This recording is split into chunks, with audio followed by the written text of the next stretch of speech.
Assalamualaikum warahmatullahi wabarakatuh. Perkenalkan, nama saya Eli Septriarini, NIM 051575944, UPJJ Palembang. Di sini saya akan menyampaikan permasalahan pelayanan publik, solusi inovatif, dan strategi implementasi berdasarkan teori pelayanan publik di pemerintahan Kecamatan Sirah, Pulau Padang. Identifikasi permasalahan pelayanan publik. Yang pertama, kasus. Kasus yang ada di Kecamatan Sirah Padang itu kebanyakan itu keterlambatan pelayanan KTP elektronik di Dinas Dukcapil. Yang kedua itu jenis layanan. Jenis layanan administrasi kependudukan itu seperti perekaman, pencetakan, dan perbaikan data. Yang ketiga itu penyedia layanan.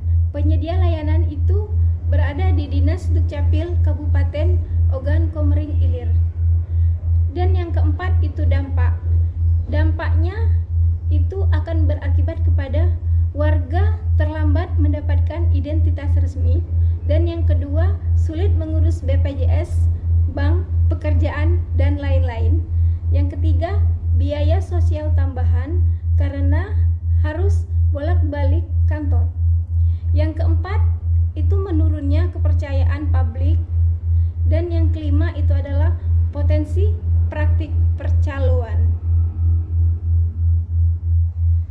Analisis penyebab teori pelayanan publik, yaitu pertama, service gap model, meliputi gap pelayanan, standar tidak jelas, dan kurangnya komunikasi buruk.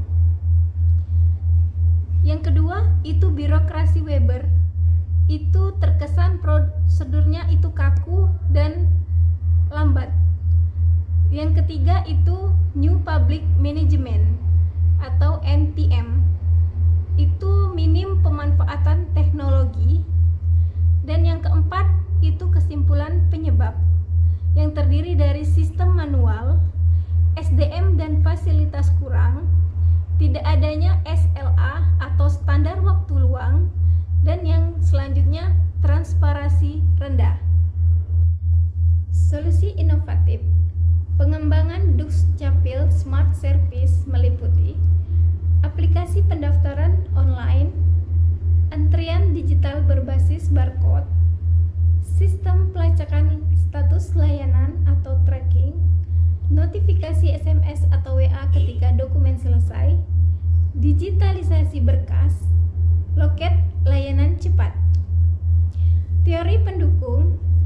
Yang pertama itu New Public Management, efisiensi, teknologi, kepuasan pengguna. Yang kedua, pelayanan prima, itu meliputi reliability, responsiveness, asuransi, dan empathy. Dan yang ketiga, good governance, itu meliputi transparansi, akuntabilitas, dan partisipasi. Strategi implementasi.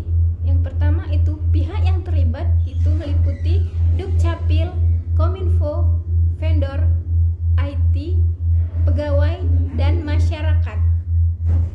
Langkah-langkahnya sebagai berikut. Pertama, survei kebutuhan dan penyusunan SOP. Dan yang kedua, pengembangan aplikasi. Yang ketiga, uji coba di satu kecamatan. 4. Implementasi penuh dan sosialisasi. Yang kelima, monitoring dan evaluasi. Potensi hambatan, anggaran terbatas, pegawai kurang menguasai teknologi. Yang ketiga, keterbatasan akses internet warga. Dan yang keempat, resistensi terhadap perubahan. Yang kelima itu resiko keamanan data.